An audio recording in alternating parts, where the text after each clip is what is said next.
The modern-day countries of Turkey, Syria, Iraq, and Saudi Arabia all make up the watershed of the Euphrates River. During the spring and early summer, snow melts in the mountains of eastern Turkey, causing about 90% of the basin's flow. During the season, the entire length of the river typically reaches flood levels. The original Iraqi settlers relied on the Euphrates River for transportation and agriculture for at least 6,000 years. In doing so, irrigated agricultural empires grew and ultimately collapsed, leaving behind beautiful ruins across much of Misa Patoma for a long period of time. Prior to World War II, Iraq was the sole Euphrates Basin country to place significant demands on the river's water supplier. But by now, you must know that something alarming has been uncovered recently. The shrinking river is becoming more and more ominous by the day. In this video, we will be discussing the drying up of the Euphrates River. The Euphrates is the largest river in all of Southwest Asia. The river has made it possible for people from different backgrounds to live side by side. Since the start of recorded history around 4000 BC, with the Sumerian and Mesopotamian civilizations, and continuing with the civilizations of Babylon and Asi, the Euphrates has played a crucial role in the development and spread of Middle Eastern communities like the Tigers. The Euphrates was instrumental in the runnings of the Mesopotamian. Many ancient cities were located near rivers because of the convenience they provided for trade, travel, and farming. Food and water were also made available to the newcomers, thanks to the rivers. They eventually become a part of the agricultural, commercial, and transportation infrastructure. Large urban centers in the Middle East rely on rivers, such as the Tigris and Euphrates, for their water needs. Even though over 94% of its water source comes from Turkish highlands, its drainage basin is just about 30% located in Turkey. The upper Euphrates flows southeast into Iraq and Syria over a series of Toni, Gorges, and the Balık River in Iraq, and the Kor in northeastern Turkey. Our two of the Euphrates is major tributaries. Only two sources supply the water for the Euphrates. The Euphrates normally stops receiving any new water at a point far downstream from where it first enters the river. The Shat-Era River begins its journey to the Persian Gulf from its source north of Basra in southern Iraq, where it meets the tall grass. Because of the abundance of natural resources present in the river's basin, a number of ancient megacities rose along the riverbank. The demise of some of these communities has hardly started all throughout its course. The Euphrates has been an important part of the lives of its people. Massive hydroelectric facilities, irrigation systems, and pipelines with potential to transport water over great distances has resulted in thousands of people depending on rivers for fundamental requirements like energy. The largest city in Syria is located 75 kilometers west of the river basin, making Lake Ad an extremely important water supply. Along the lakeshore, there is a modest fishing industry that is governed by the government. A recently repaired power connection allows electricity to flow from the Iraqi Hadi Dam to Baghdad. Historically, the Tigris and Euphrates have been a source of cooperation between Iraq, Turkey, Syria, and Iran. The world's attention should be focused on protecting these rivers, which are among the most endangered in the world. There has been a 40% decrease in water flow over the past 40 years, as the four nations along their lengths have diverted the water for human consumption. Agriculture and industry.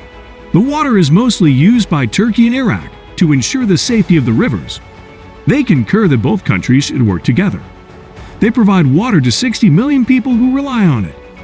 However, a compromise is impossible due to political and historical factors.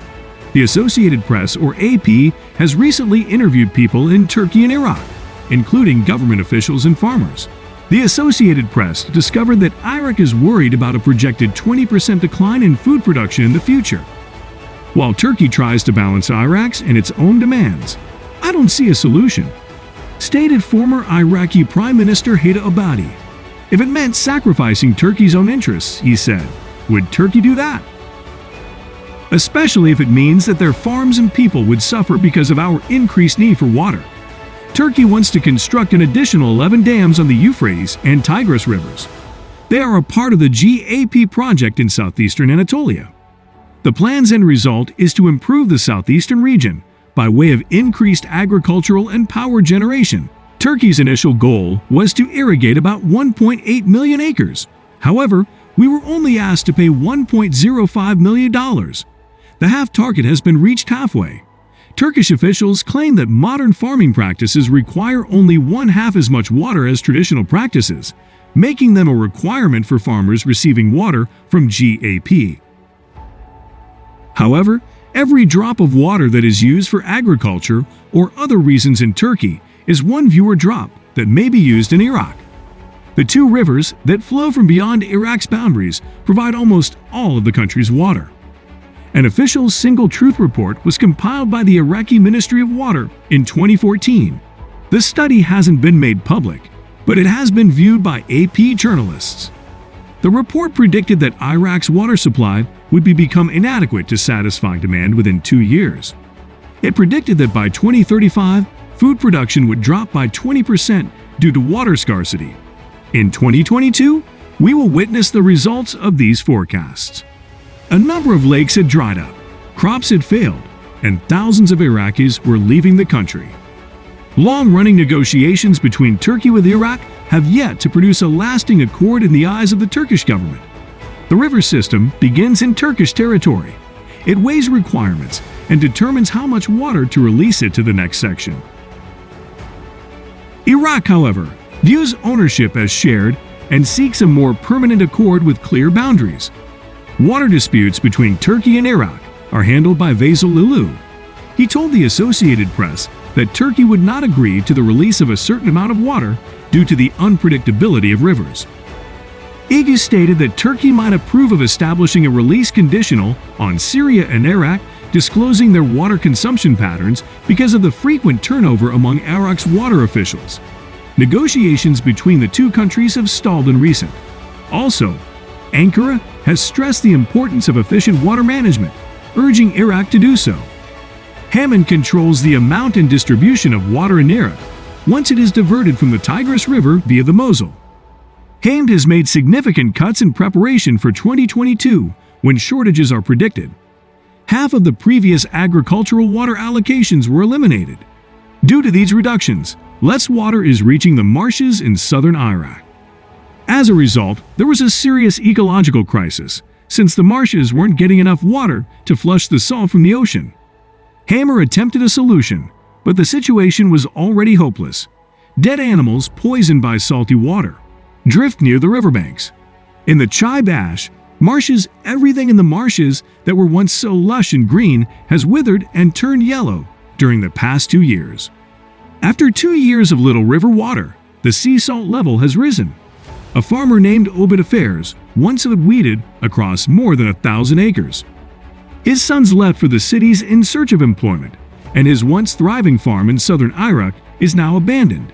It's all over, he declared. That's all for this video. Leave your thoughts on this terrifying thing that is happening. Also, take a minute out and subscribe to our channel. Stay tuned. See you soon.